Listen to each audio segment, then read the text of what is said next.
Hello, I'm Matt Galloway, and this is the Current Podcast.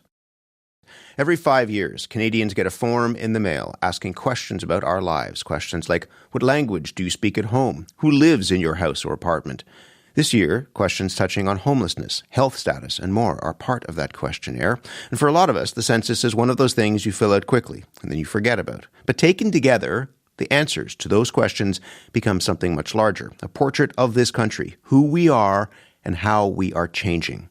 Jeff Bowlby is Assistant Chief Statistician at Statistics Canada. Jeff, good morning. Good morning. Tomorrow is Census Day. That's the day that the census is due. But to you, is it like the most wonderful time of the year? It is, and we're in the second week of what we get very excited about, census time here at StatCan. It's a little like, Christmas Eve and Christmas Day all sort of wrapped up into one for us statisticians. When you ask people about things that shape their lives, who they are, how many people live in their house, the languages you speak, what have you, how does that, just broadly, we'll get into specifics, but how does that benefit Canadians?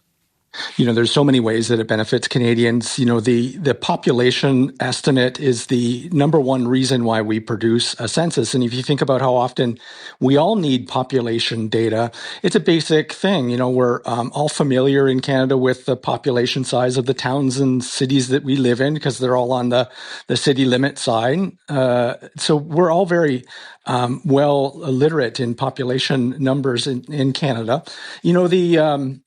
The census is data used for the delineation of our riding. So MPs, MPPs, MLAs, MHAs, whatever your politician is called in this country, their riding is determined by population data. But there's so many other important reasons why people should fill out the census. The population numbers are used for determining where schools are placed, or hospitals, or police stations, or fire stations. So very fundamental, basic part of our statistical infrastructure here in Canada is coming from the census. Why does StatsCan need to know what time I leave for work?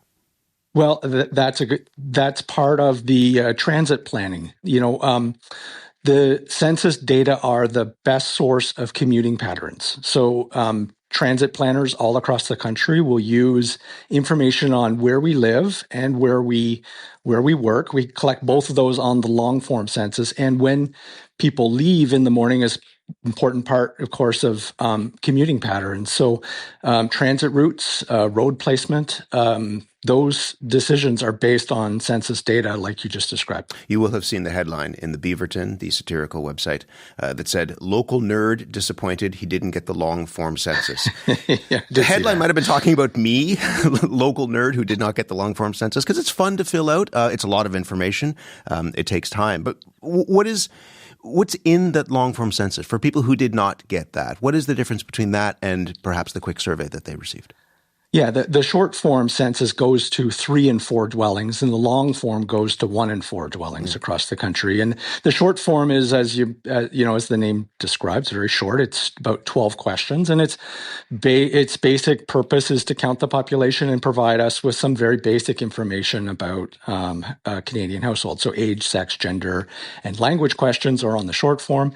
Everything else is on the long form. The long form includes the short form questions I just described, but it also has ethnicity, Indigenous status, some immigration questions, education, labor, questions about the nature of our dwelling. And it's where we also have some new questions. We have questions on homelessness, health status, as well as sexual orientation in the 2026 census.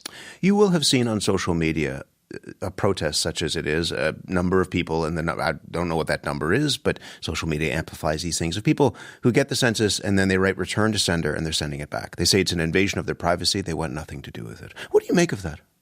Well, I say two things. First of all, a census isn't a census unless close to 100% of the population responds to us, right? So in the past, we've been very successful in Canada. We're the envy of our census-taking colleagues around the world. We got 98% response to the census. That's our target again in 2026. That's what we got 5 years ago. The quality of the data depends on people responding, and the quality of the decisions that result from the data also will be impacted. So therefore, you're not doing yourself any favor, your community any favor by not responding to the census. It's only going to mean those factors like I described earlier, placement of schools, hospitals, et cetera, that big decisions of fundamental government services are degraded in some way because the data aren't as good. Now, I know people are concerned about privacy and confidentiality, and what I would like to say is that StatCan takes that to the utmost seriousness. Protecting one's privacy and confidentiality is the number one job of StatCan. We know that trust is our currency. If Canadians couldn't trust us with their data, they wouldn't respond. And there's good reasons to trust us. One, the Statistics Act, which governs my activities, says that any data collected stays within the walls of StatsCan. Right. The second is if we have a great incentive at StatCan to make sure, even if it wasn't required by law, we'd have a great incentive to make sure that we keep private information private. And that's because if Canadians didn't trust us, they wouldn't respond. I have to let you go, but just very briefly, this is an exercise in democracy in some ways, right? You see it as key to our democracy. Absolutely, yes. So as I was mentioning earlier, the ridings are established by the population count. So every MP, every MPP, MLA across the country needs to represent similar number of people to his or her peers. So there's the boundaries of the ridings are very much determined by the population counts coming from the census. But it's also just a picture of who we are, right? Yeah, it is. You think of Canada, it's this beautiful country with mountains and prairie and Canadian Shield, but it's the people. And in 2027, when we're producing the results, we'll be able to, tell that story of who we are as Canadians through the census. This is your Super Bowl. Enjoy it, Jeff. And thank you very much for explaining it all to us. Thank you very much. Jeff Bowlby is Assistant Chief Statistician at Statistics Canada. He was in Ottawa. This has been the Current Podcast. You can hear our show Monday to Friday on CBC Radio 1 at 8:30 a.m. in all time zones. You can also listen online at cbc.ca/thecurrent or on the CBC Listen app or wherever you get your podcasts. My name is Matt Galloway. Thanks for listening.